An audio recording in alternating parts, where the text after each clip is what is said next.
नमस्कार, मैं शशि बाला from government polytechnic Badaun. आज हम यहाँ पर सोलर एनर्जी की एप्लीकेशंस, एडवांटेजेस और डिसएडवांटेजेस के बारे में बात करेंगे। तो सोलर एनर्जी यानी कि आपकी इसकी एप्लीकेशन यानी कि ये कहाँ कहाँ एप्लीकेबल है, कहाँ कहाँ आप इसे यूज़ कर सकते हैं। एडवांटेज यानी कि अगर आप सोलर एनर्जी सिस्टम का यूज़ कर रहे हैं तो उससे आपको क्या क्या फ़ायदे हो सकते हैं। और डिसएडवांटेज कि सोलर एनर्जी को यूज़ करने में आपको क्या क्या डिसएडवांटेजेस हैं या फिर क्या क्या आपको ज़्यादा प्रॉब्लम फेस करनी पड़ती हैं। वो सारी चीज़ें आपकी किसमें आ जाएंगी, डिसएडवांटेजेस में आ जाती हैं। तो सबसे पहले हम बात करते हैं सोलर एनर्जी की एप्लीकेशंस के बारे में। तो इसे हम किस किस तरह से या फिर किस किस फॉर्म में कहाँ कहाँ पर हम इसे यूज़ कर सकते हैं। तो ये सारी भी जितनी भी सारी चीज़ें होती हैं वो आपकी किस में आ जाती हैं, एप्लीकेशन के अंडर आ जाती हैं। तो जो इसकी एप्लीकेशन है, फर्स्टली हम इसे यूज़ करते हैं डायरेक्ट थर्मल एप्लीकेशंस में। तो पहला हमारी एप्लीकेशन क्या होगी, इसे हम डायरेक्ट थर्मल एप्लीकेशन यानी कि डायरेक्ट आप इसकी हीट को यूज़ कर सकते हैं। जैसा आपने देखा होगा कि जो सन के द्वारा आपकी एनर्जी एमिट होती है, अगर आप जैसे नॉर्मली कोई कपड़े वगैरह सुखाते हैं या कपड़े वगैरह ड्राई करते हैं तो जो आपका कपड़े में जो वाटर कंटेंट होता है वो सूर्य की जो ऊष्मा होती है उसके कांटेक्ट में आता है तो वो सूखने लग जाता है और वो जो आपका वाटर कंटेंट होता है वो क्या होता है, इवेपोरेट हो जाता है। तो एक तरह से डायरेक्ट थर्मल एप्लीकेशन में हमारे ये एग्जाम्पल सुटेबल होते हैं। नेक्स्ट जो आपका एप्लीकेशन है वो है सोलर इलेक्ट्रिक एप्लीकेशन, यानी कि सोलर थर्मल एनर्जी को जब आप इलेक्ट्रिकल एनर्जी में कन्वर्ट करते हैं तो उसके द्वारा आपने देखा होगा जैसे आपके हाउस होल्ड जितने भी अप्लायंसेस होते हैं इलेक्ट्रिकल वो सारे आपके चलते हैं। तो वो सब आपके किस में आ जाते हैं, सोलर इलेक्ट्रिकल एप्लीकेशंस में। और सोलर इलेक्ट्रिक एप्लीकेशन में आपने देखा सबसे ज़्यादा आप जो बैटरी सोलर पैनल का और सोलर पैनल का हम यूज़ करते हैं वो सब सोलर पैनल आपकी किस में आ जाता है, सोलर इलेक्ट्रिकल एप्लीकेशंस में। नेक्स्ट है आपकी जो एप्लीकेशन वो है थर्मो इलेक्ट्रिक कन्वर्जन। नेक्स्ट है solar water heating. Water heating में भी हम सोलर एनर्जी का इस्तेमाल करते हैं।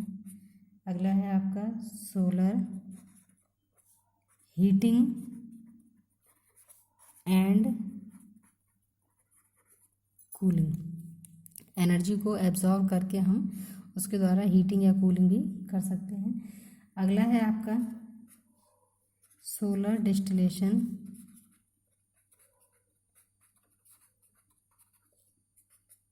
नेक्स्ट सोलर पंपिंग,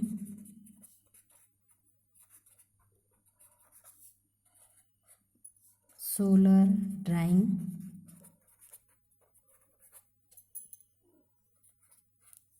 इसके अलावा है आपके सोलर कुकिंग। सोलर कुकिंग के बारे में आप जानते होंगे, बहुत पहले से यूज़ होने वाली जो आपकी प्रोसेसिंग है या मैकेनिज्म है सोलर एनर्जी के द्वारा वो आपकी सोलर कुकिंग है। नेक्स्ट है आपका solar green house,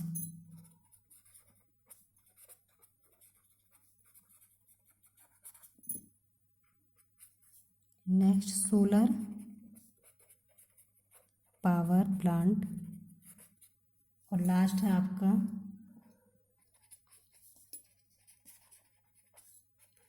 solar photo voltaic system. अब हम बात करते हैं एडवांटेजेस और डिसएडवांटेजेस के बारे में।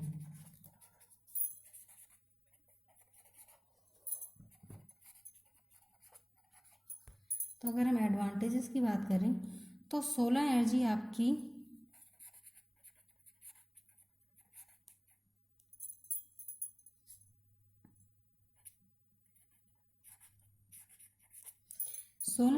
एक एबेंडेंटली एनर्जी सोर्स है, यानी कि जिसे हम प्रचुर मात्रा में यूज़ कर सकते हैं और ये आपके पास बहुत ज़्यादा मात्रा में उपलब्ध होती है और इसे हम आसानी से यूज़ कर सकते हैं, या फिर ये हमें बहुत आसानी से प्राप्त हो जाती है। तो ये आपका एक एबेंडेंटली स्टोरेज होता है एनर्जी का। नेक्स्ट इसका जो एडवांटेज है वो ये है कि ये आपका एक रीयूजेबल, या फिर हम कह सकते हैं इसे कि रीन्यूएबल एनर्जी सोर्स है, यानी कि आप इससे एनर्जी रिसीव करने के बाद आप इसे दोबारा से यूज़ कर सकते हैं। ऐसा नहीं है कि आपका ये नॉन रिन्यूएबल, यानी कि जैसे कोल वगैरह होता है, आप अगर एक बार जला के उससे एनर्जी प्राप्त कर लेते हैं तो आप उसे दोबारा से एनर्जी प्राप्त कर सके, तो ऐसा तो नहीं है इसमें क्या होता है, अगर आपने एक बार यूज़ कर लिया सन की एनर्जी को तो उसके बाद भी आपके पास जो रेडिएशन होता है सन का वो अवेलेबल रहता है।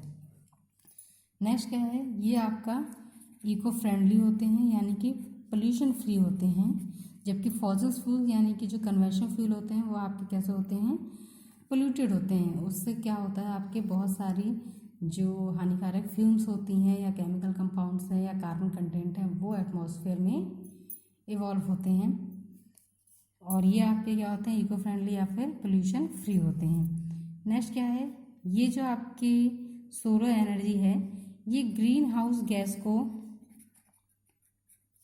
लेस करती है, यानी कि कम करती है, जबकि जो फॉसिल फ्यूल होते हैं, कन्वेंशनल फ्यूल होते हैं, वो क्या करते हैं, जैसे मैंने आपको बताया, बहुत से केमिकल कंपाउंड या कार्बन कंटेंट को उत्सर्जित करते हैं, जिससे आपकी ग्लोबल वार्मिंग या फिर जो आपका टेम्परेचर होता है वो राइज होता है, जबकि इससे आपके टेम्परेचर में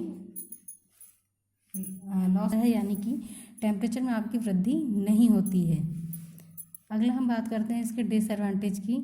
तो डिसएडवांटेज का मेनली क्या है कि जब जब आपका सन आवर्स होंगे, सन आवर्स यानी कि जब अगर आपका रेनी सीजन है या फिर क्लाउडी क्लाइमेट है तो उस दौरान सन आपका प्रॉपर हीटिंग या फिर प्रॉपर रेडिएशन फॉर्म नहीं करता है। तो ये इसका एक डिसएडवांटेज है कि जब जब आपका सन पूरी तरह से रेडिएशन फॉर्म करेगा तभी आप इस एनर्जी को यूज़ कर सकते हैं, अदरवाइज रेनी या क्लाउडी सीजन आप इसका यूज़ नहीं कर सकते।